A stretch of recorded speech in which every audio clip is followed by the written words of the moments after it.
Tonight on our news, operations at more than 17 airports across the country in jeopardy. More on the fallout and why officials are calling the action illegal. And why bus drivers are saying they will strike for as long as it takes.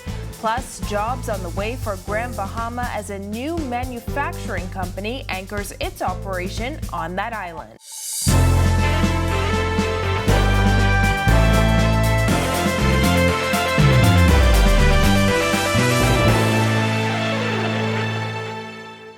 Welcome to our news and thanks for joining us. I'm Christina Dragovich.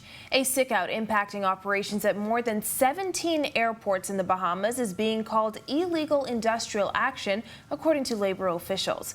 The sickout forcing officials to put a contingency plan in place as the labor minister is calling for more than 100 employees to come back to work. Bethany McDermott joins us in studio. Christina, the issue quickly intensifying as LPIA saw long lines at the international departure section.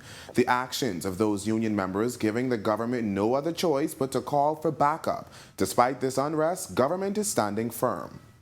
We're not going to be strong-armed.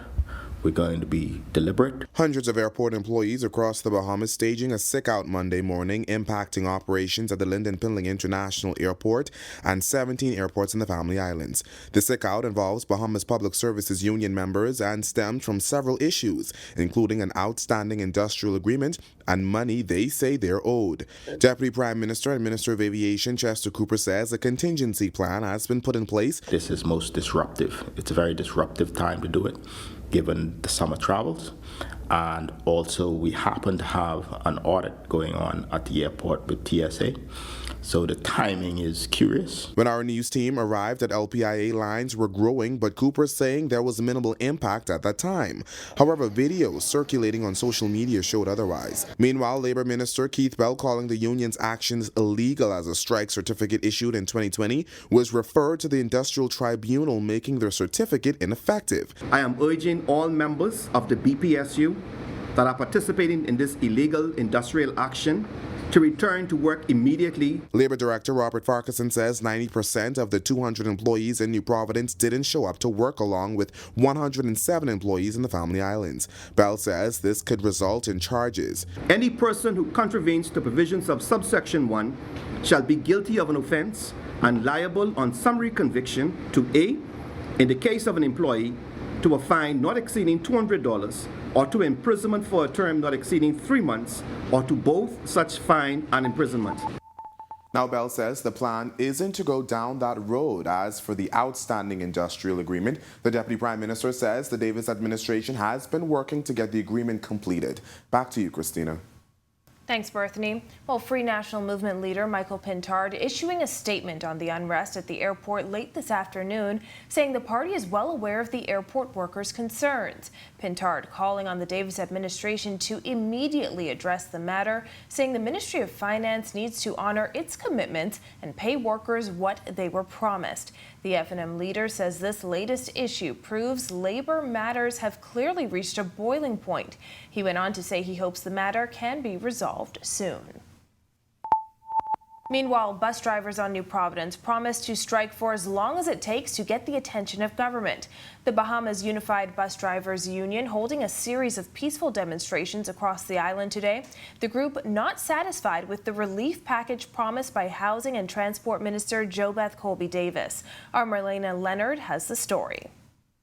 Today, here at Arawak Key, the Bahamas Unified Bus Drivers Union is conducting a peaceful protest, demanding that they're heard by the Prime Minister himself. Mr. Prime Minister, these are your people. We are your people. Please, sir, we are pleading with you to come meet with us. Colberg says an estimated 75% of bus drivers are off the road today. This comes after Housing and Transport Minister JoBeth Colby Davis promised relief packages for bus drivers in the country at the end of the month. Member of the union Leroy Thompson says that's not what they need. What we're really looking for is an increase in the bus fare. And then a lot of us do not own our plate. We own buses, but we do not own plate. We need to get our plate the same way they issue taxi plates to the taxi drivers. We need plates too. Thompson says the issue of plates is one he has personally been pressing for over 35 years. He says the fact that plates are limited makes it difficult for bus drivers to turn a profit. On any given day, they spend $100 and something on fuel. So if they spend $120 to $130 on fuel, just look at some of us who say we working for somebody.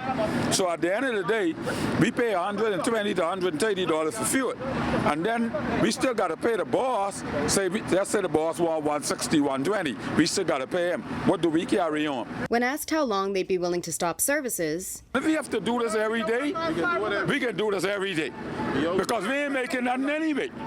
So if we have to strike again tomorrow, we'll strike tomorrow. reporting for our news, I'm Marlena Leonard. The labor director addressing the issue of minimum wage today. A full report is coming up in a moment, but warm and stable conditions are expected to continue for the rest of the week.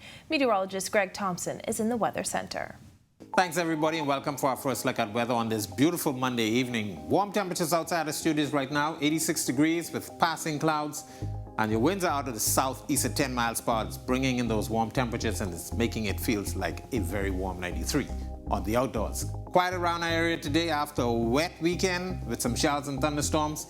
Drier conditions across areas. A ridge of high pressure is building in from the east across our area. And some Saharan dust is actually moving in. That's keeping conditions rather dry, but it's going to remain warm tonight, and we expect a repeat of the weather across our area tomorrow once again. That's your first look at weather. Your extended forecast is still to come. Still to come on our news, inflation continues to prompt questions over changes to the minimum wage rate. The labor director speaks to the issue. Plus, a manufacturer takes its operations to Grand Bahama, bringing more much-needed jobs. And later, a group of Grand Bahamians face a judge today. Find out why when our news returns.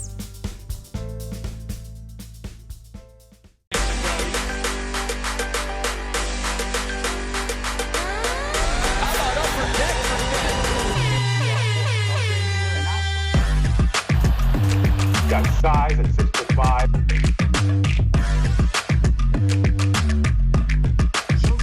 Hi, this is Shamika.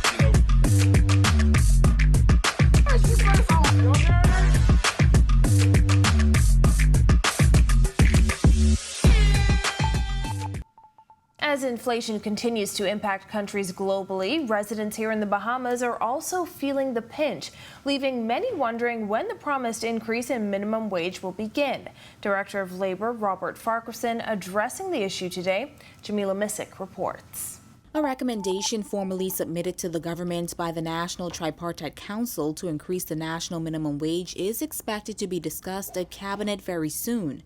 That's according to Director of Labor Robert Farquharson. I can tell you definitively that the Minister of Labor and this government has indicated that before an announcement is made on the minimum wage, they intend to go for additional consultation. He says consultation continues with several stakeholders. Stakeholders including the Bahamas Chamber of Commerce, the general public have to be advised of what the recommendations are.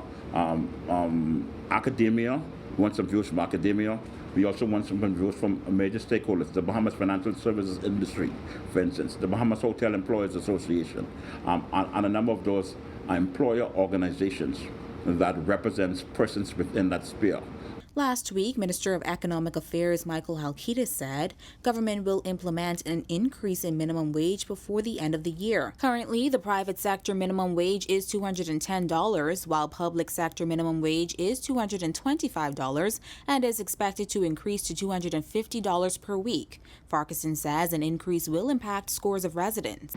The recommendation will be a smile on the face of many persons who fall within that category, and it will cause them to have greater buying power. Reporting for our news, I'm Jamila Missick. Well, a multi-million-dollar business launched during the COVID-19 pandemic is set to expand with a headquarters in Grand Bahama. Bahamas Mineral and Manufacturing Corporation officials say it will create job opportunities on that island. Italia Hall reports. 2 years after the Bahamas Mineral and Manufacturing Corporation Limited was established, the Bahamian-owned company is announcing plans to headquarter their business in Grand Bahama. Company President Mitchell Thurston says they are in the process of purchasing a building. Easy access and affordability of land were key reasons they chose the Northern Island. The reliability of its infrastructure And 3, the proximity to the Freeport Container Port, which is a gateway to the entire world. BMMC was launched in June 2020. The $6 million project focuses on mineral processing and product manufacturing. Thurston says the plan is to employ some 16 people, and he says Grand Bahamians will be given first preference for jobs. And that range spreads from the engineering fields such as chemical engineering, mechanical, electrical engineering, the business suite, marketing. Thurston says they want to empower Grand Bahamians. We wanted to ensure that as Bahamians, and I say not only Bahamians but young Bahamians, we wanted to do our best to assist our brothers and sisters in Freeport so that they don't have to come to Nassau for work. You don't have to go to Abaco, Exuma for work. Now the company is planning to start operations in the first quarter of 2023. Reporting for our news, I'm Natalia Hall. When our news comes back from the break, find out the charges for one group of Grand Bahamians today. Plus, coming up in Sports Point tonight, Shawnee Miller-Weebo advancing in the 400 meters at the World Championships in Oregon. We'll also tell you about our women's basketball team as they take bronze at the Central Basket. That's all coming up in sports. And later, a partnership between the Ministry of Education and BTVI. The details when our news returns.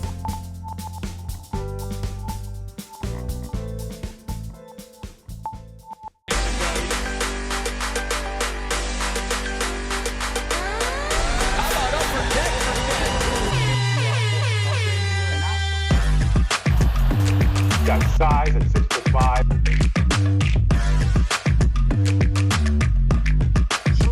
Hi, this is Shamik.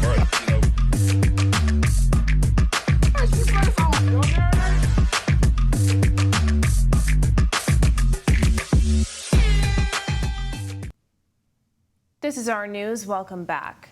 In court news, 3 Grand Bahamians charged in connection with the death of a man back in 2020. 38-year-old Nikki Green of West End, 22-year-old Nikita Green of Hunters Community, and 23-year-old Eric Nixon of Beaconsfield Avenue appeared before Deputy Chief Magistrate Debbie Ferguson in relation to the death of Dudley Capron. Capron was reported missing by family members on November 9, 2020, and was found dead in the Queens Cove area 3 days later. The trio was not required to enter a plea and they were denied bail. They are on remand at the Bahamas Department of Corrections until November 2nd. Meantime, 19-year-old Deshaun Lewis of North Bahamia and a juvenile male were also arraigned on 2 counts of armed robbery. Prosecutors say the 2 robbed a food store on July 4th in the Pioneers Loop area. The teens were granted $12,000 bail with 6 sureties. The matter was adjourned until August 11th. And a possible boat theft ring may be starting on Grand Bahama, leaving some residents on alert. Our Italia Hall speaks with a resident whose boat was stolen and a neighbor who witnessed it all. The incident unfolding around 3 a.m. Sunday morning in the Fortune Bay community. According to residents, it is the second boat theft in recent weeks. Debbie Lane, a victim of the latest incident, says her stolen boat was sighted after she went public in a social media post. They sent us a picture of it, and my husband and the police went down and recovered it. Lane says after inspecting the boat once it was recovered, she discovered that the GPS is missing. I mean, you know, you have your property and you expect that you have it secured, and thieves go to this extent to take what they want. And just the fact of knowing that, you know, you had criminals lurking around your property is not a good feeling. This resident, who does not want to be named, claims she witnessed the crime.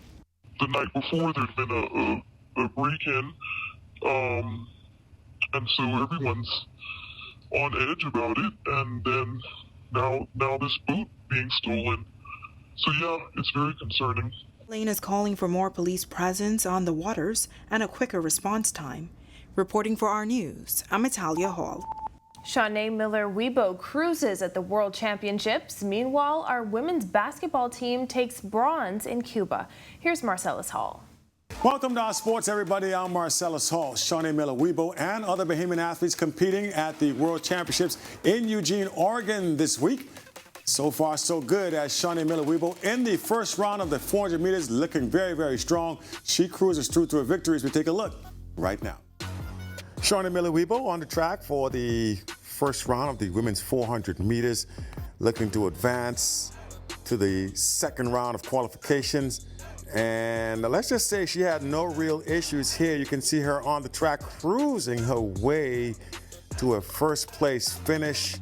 51.10 seconds. Absolutely dominating performance there for Shawnee Miller-Weebo. And she makes her break and quest for a gold medal at these championships in Eugene, Oregon. 51.10 once again. She advances easily to the second round. Looks as if she's well on her way and well on track to get the job done. And that is your look at sports here on this Monday. I'm Marcellus Hall. Back to you.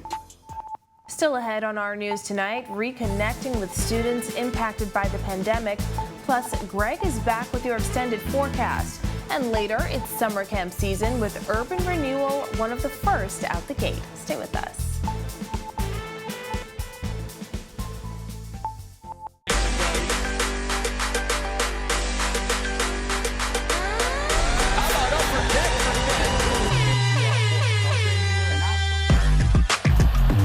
Got size at 6'5".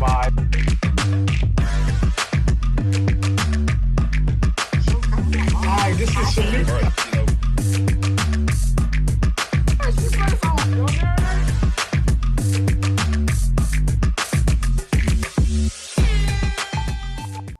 Welcome back to our news. Don't count us out. That's the mantra for the Smart Start initiative that was launched by the Ministry of Education and Bahamas Technical and Vocational Institute. The program aims to reconnect with students who have been impacted by the pandemic. Minister of Education Glenys Hannah Martin. Don't count us out. Despite the challenge we have faced, we're going to get back on track. This program, which is technical and vocational, and the whole array of skills that are going to be offered, allow young people to be able to develop skills. If they're not going to go back to high school, and some won't, some are 18, 19, they won't go back to high school, to allow them to realign their lives and get back on track. The pandemic was not their fault. BTVI Interim President Dr. Linda Davis says the initiative is a step toward filling skill gaps in the country. We believe that if they have a passion in an area that is equally as good as any other academic area or any other area which we call academic, we ought to fuel that fire. Hot and hazy conditions expected to continue over the next few days with temperatures in the high 80s. Meteorologist Greg Thompson is back in the Weather Center with a look ahead. Thanks again and welcome back everybody for our second look at weather. That high pressure ridge building in from the Atlantic across the area towards the west. It's going to dominate our weather and remain in firm control for the next several days. We also have some Saharan dust that's been moving in our area. It's actually invading the southeast and central Bahamas. Some of that now moving into the northwest Bahamas. That should continue with us through at least midweek before some of that thins out. And of course, we had a very wet weekend. That upper level trough has lifted well to the north, merging with an upper level trough, and it's all moving out of the east into the Atlantic, and some showers and thunderstorms, patchy ones across the area, but the dry conditions will remain with us. And of course, those warm temperatures will be here. And if you have any respiratory ailments, make sure you take some precautions, as that Saharan dust, as I mentioned, will be with us for the remainder of the week. The tropics quiet, and though we have a couple of waves out there, the Saharan dust and those drier conditions, as well as some upper level sharing, will continue to keep the tropics quiet for us over the next several days. Boating conditions, if you plan on doing that tonight through tomorrow, northwest and central Bahamas, your winds will be east to southeast at 10 to 15 knot, seas running 2 to 4 feet over the ocean. Tide is presently low. It was low at 6:43. For the southeast Bahamas, a caution flag remains in place for you guys down there. Easterly wind flow at 15 to 20 knots. Those winds will be gusting higher times. Your seas running 4 to 7 feet over the open waters. Here's a look now at your national forecast.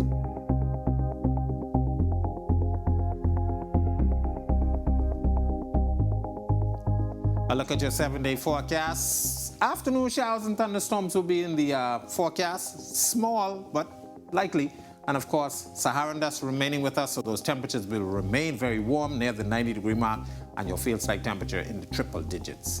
That's a look at our weather. Make it a safe evening, everybody.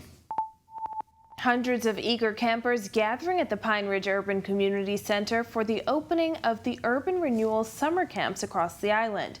President of Reach Out Youth Organization, Dudley Seed, encouraging campers to make the most of their camp experience. What you guys going to have in this next 2 weeks will change your life. I don't want you guys to take it for granted. Prison has a lot of persons but made some mistakes in their life. They had an opportunity just like you, summer camps after summer camps, and still made some bad decisions. But I am going to declare today, the next Prime Minister is here in this summer camp. Officer in charge of community policing, ASP Sears, shares what the campers can expect from police, while Minister for Grand Bahama and Member of Parliament for Pine Ridge, Ginger Moxie, commends Urban Renewal for a job well done. We don't want to see you get into any problems or to see you do anything where you have to be chastised. So we're here to assist you and teach you about discipline, about respect, and manners, and to help you also with your schoolwork or anything that you need assistance with to help you be a productive and decent citizen within the Commonwealth of the Bahamas. Happy that it started here in Pine Ridge at the Pine Ridge Urban Renewal Center. And I just want to thank Urban Renewal and what it's doing on behalf of the young people in the communities, the people who need, this break, who need to be able to get outdoors and experience our island, and what Urban Renewal is doing for it. For more on this and other stories, visit Our News Bahamas on Facebook.